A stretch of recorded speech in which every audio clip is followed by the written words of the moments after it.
Okay, let's unpack this. You're here because, well, you want the inside track, right? The distilled knowledge on whether one person can actually build a billion-dollar business today, especially with AI involved. Yeah, we get it. You want to be well-informed, quickly, thoroughly, without all the fluff. Exactly. So we've dived deep into a really interesting mix of sources for you. We have. We've looked at how AI is hitting business, drawing from HBS Online, and then there's the raw, kind of unfiltered stuff happening on Reddit's Entrepreneur about this exact question, the billion-dollar solo dream. Right, and we've also got real-world stories of folks running million-dollar one-person shows from Tim Ferriss's blog, plus some, forward-looking perspectives from Forbes and Danco on where this solo work thing is headed. So our mission really is to pull together all these different insights. We want to give you a clear picture of the potential, sure, but also the real hurdles, the challenges, and maybe some of the smartest strategies if you're thinking about aiming for something huge, like a billion-dollar business run by just one person, especially, like you said, with AI potentially acting as a co-pilot. Okay, so AI. It's definitely not just sci-fi anymore, is it? I mean, HBS Online pointed to a PwC survey. Something like 73% of U.S. companies are already using AI somewhere in their business. That's huge. It really is. And, with that kind of widespread use, there's this critical thing we absolutely need to grasp, how data is handled. Ah, data security. Right, exactly. Think about all that AI. It needs data, Yeah. lots of it. And as Ian Seedy pointed out in the HBS material, just holding on to data you don't strictly need creates real vulnerabilities. So it's not just spring cleaning for your servers? Not at all. It's fundamental cybersecurity. Smart companies are actually figuring out that sometimes less data is actually more secure. It reduces the attack surface. Right, right. Like digital decluttering. But yeah, with much bigger stakes if you mess it up. HBS Online also really stressed being upfront with people, telling them how their data is being used, having really strong security measures, and constantly checking your own practices. It's all about building trust, isn't it? Confidence that you're being responsible. And they mentioned having a team helps build that trust, even a small one. Precisely. Now, even if you're a one-person operation, maybe your team is you, some AI tools, and a few contractors. That need for transparent, solid data practices doesn't just vanish. Still got to build that trust. Absolutely crucial for customers, partners, anyone you work with. And interestingly, the HBS research also brought up how diverse perspectives lead to better decisions, more balanced outcomes. Which is something a solo entrepreneur really needs to actively think about. Yeah. Yeah. How to get those different viewpoints if it's just them. Definitely something to be mindful of. Okay, so AI is a massive tool, a game changer, but we've got to be smart, be ethical, especially with data. Now let's get into the really exciting part. This idea of one person building a billion-dollar empire. We found this really lively debate on Reddit's Entrepreneur. Oh, yeah, that was fascinating. The starting point was this scenario. A single owner, zero full-time employees, just using contractors, but pulling in like $100 million a year in sales with some unique tech or asset. And the general vibe on Reddit was, Technically possible? Maybe. But like a real long shot, highly unlikely seemed to be the consensus. okay, but what kinds of businesses did people think might actually have a shot? Yeah. Even if it's a long shot. Well, video games came up a lot, simple ones, super addictive, maybe with recurring revenue. Like Flappy Bird, wasn't that just one developer? Exactly. Flappy Bird was mentioned. Angry Birds, too, because of all the licensing potential. Even Minecraft and Undertale, which, okay, had small teams eventually, but started really lean and became huge. And now with AI, Mhm. people must have talked about how that changes things for game dev. Oh, absolutely. The idea that AI could help with coding, generating art assets, managing the back-end stuff, even internationalization. It was seen as a massive potential boost for a solo game developer. Like having a whole team of AI assistants. Yeah, pretty much. But the Reddit crowd, they're realistic too. They immediately jumped on the problems. Like what? Like, okay, you build this amazing AI-driven game solo. How do you actually scale it? Who fixes the bugs when it crashes? Who does all the testing? Getting it approved on platforms like Steam, patching it constantly. Right, that's usually requires a whole team, doesn't it? Exactly. Someone basically said banking on that working out solo is less a business strategy and more like, well, buying a lottery ticket. Huh. Yeah, that kind of puts it in perspective. And it does highlight where AI maybe isn't quite there yet. For sure. Several people pointed out that AI, it's getting better fast, but it often struggles with truly original creative stuff, or writing with real depth, or handling really complex, unpredictable problems. Yeah, I saw comments questioning reliability too, even for basic things sometimes. Yeah. But then others jumped in saying, hey, hold on, this tech is improving exponentially. What seems like a limitation I want today. standard tomorrow. Yeah. And it's important to distinguish, right, between AI as a broad concept and specific tools like ChatGPT, which are evolving incredibly quickly. Good point. The goalposts are definitely moving. The discussion even went meta, like talking about zero-person companies where the AI itself might take the lead eventually. Ooh. Okay, that's pretty far out there. Yeah, but then you had the more grounded view, the traditional take, billion-dollar business. They usually need people, Hmm. a team. Did they suggest any niches where it might work besides games? Some thought maybe high-end real estate, or perhaps being a top-tier capital raiser in finance, where it's more about individual connections and big deals. And people brought up those classic examples of lean success, right? Yeah. Like Instagram. Yep. Instagram having, 13 people when they got bought, and Craigslist still making bank with a tiny team. So the idea is if you want to go solo and hit $1 billion, you need something insanely scalable. Probably. Like a software as a service, a SaaS product, maybe one where AI can handle almost all the maintenance and updates autonomously. And many acknowledge that AI is already a huge help for solo folks and small teams doing really well, right? Yeah. Like in web dev, automation scripting, technical marketing, Yeah. making 6 or even 7 figures. Definitely. But that skepticism about AI truly replacing human creativity, that kept coming back. That tension between AI as a tool versus AI as the whole show. Exactly. Can AI really have style? Yeah. Can it handle the truly complex stuff? Some argued you still need a human brain, maybe a multi-talented genius who's also amazing at prompt engineering and coding at the core. And then the practical worries surface too. Like if one person could do it, couldn't someone else just copy it easily with their own AI? Market saturation? Yeah, that, and even wilder stuff, like how would hyperinflation affect that billion-dollar valuation anyway? Or what would regulators think of a massive company with basically no employees? Lots to consider. Yeah. And the human element, again, industry knowledge, relationships, AI isn't there yet.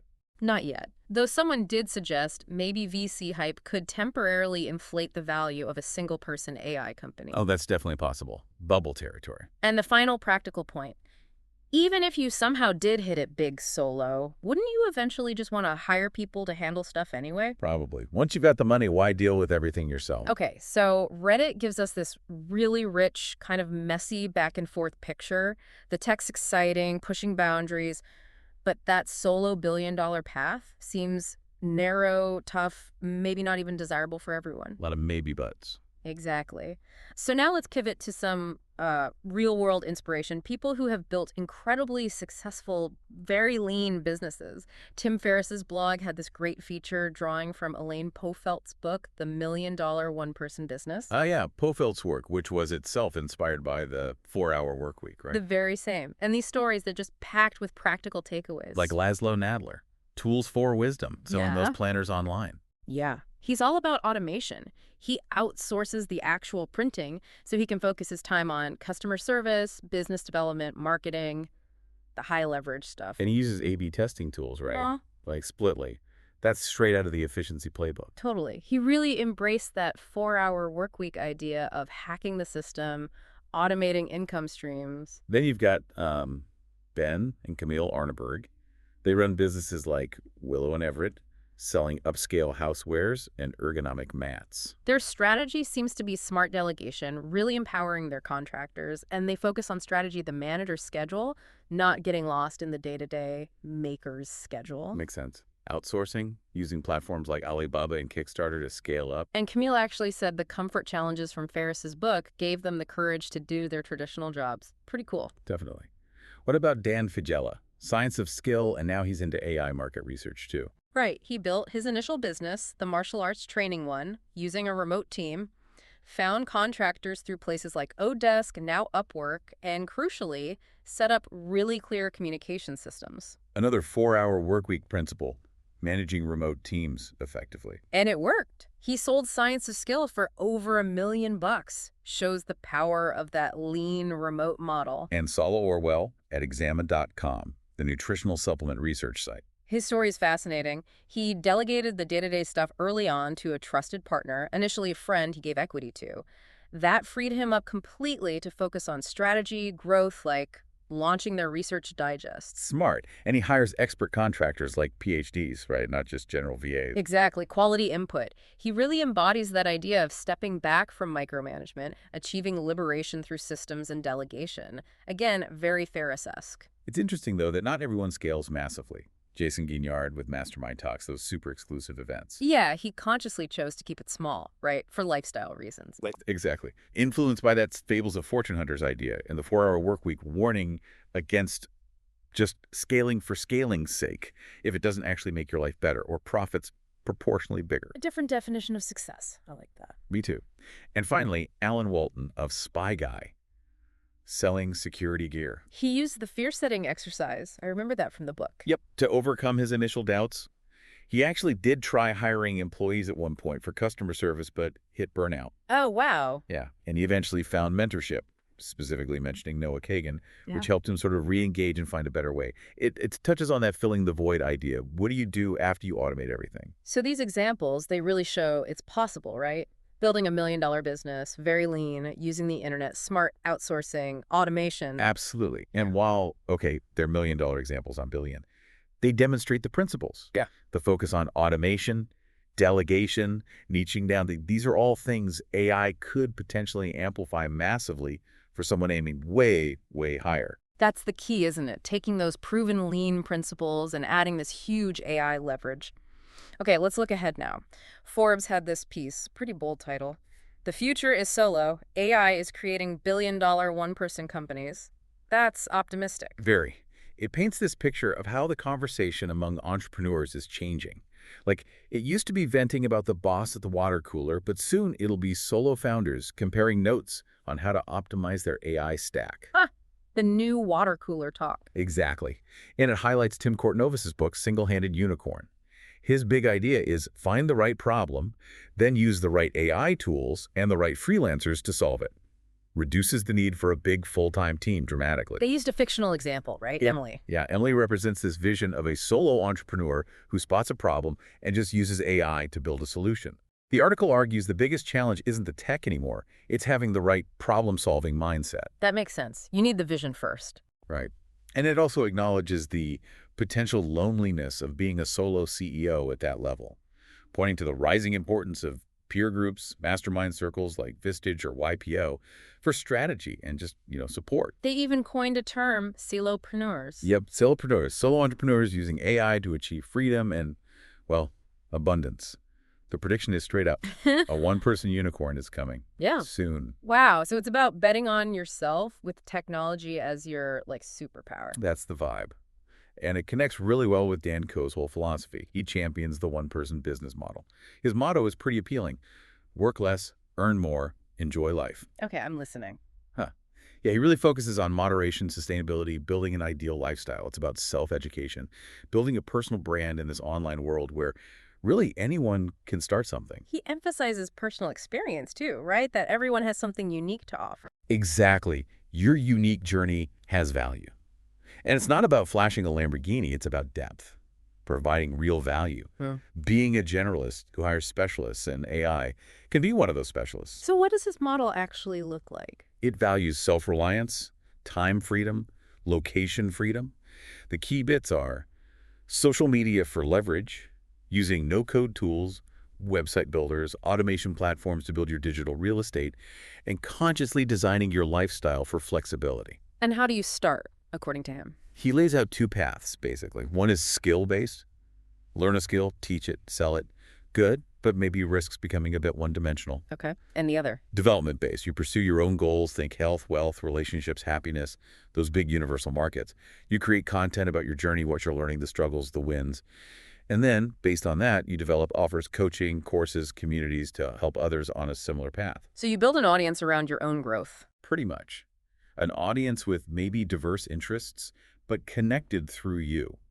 The pillars he talks about are brand, built through consistent content, content, focusing on your mastery areas, offer, starting lean with a minimum viable offer like freelancer consulting and iterating, and marketing, consistently promoting that offer. Get something out there quick and improve it based on feedback. Exactly. Now, connecting this back to the billion-dollar idea, Co's framework is like a blueprint for building a super efficient business. And AI slots right in as that specialist help he talks about. Plus, his focus on personal brand really echoes what that Forbes article said about human connection. Right, which brings us nicely to that other Forbes piece, the rise of the one-person million-dollar business. It had that really interesting paradox in it. Yeah, the idea that as AI gets better at automating tasks, the value of genuine human connection actually goes up. It seems counterintuitive at first, but it makes sense. It does. The prediction is basically the more capable AI becomes, the more people will crave and trust actual humans for certain things. That creates this massive opportunity for, well, initially million-dollar, but potentially larger one-person businesses built on that trust. They argue some roles just feel wrong for AI, right? Things needing empathy, real creativity, that deep trust. Exactly. Like, would you really want to go to a concert with a robot DJ? Or get life advice from an AI sermon? Yeah. Or, emotional support in a hospital from a machine? It feels off. Yeah, definitely. People prefer humans for things involving ethics, emotional care, personal growth, which makes building that personal brand, being a relatable human, so incredibly valuable. And for the solo entrepreneur in this future, AI becomes the ultimate sidekick, the ultimate business partner. Handling all the back-end stuff. All of it. Email marketing, customer service queries, lead gen, finances, even drafting content, managing projects, Right. freeing up the human founder to do what only they can do, build real relationships with their audience. So what are the key strategies they suggest? Pretty clear ones. First, be a human, not a platform. Build that authentic personal brand. Second, automate everything else. Use AI ruthlessly for logistics and operations so you can focus on the human stuff. And third, engage authentically. Really connect with your audience. Treat them almost like co-founders in your journey. So the future isn't just AI, it's this synergy. Human authenticity plus AI capability. That's the vision.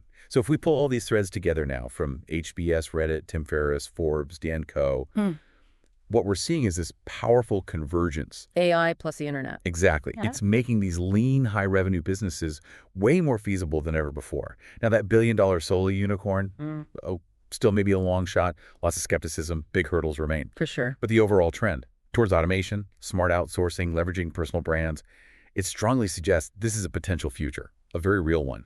And of course, keeping those ethical considerations, data, inclusivity front and center is absolutely non-negotiable as we move into that future. And you, listening to this, you've just absorbed a ton of info, a lot of different angles, really fast. You definitely have. So here's the final thought, something to chew on.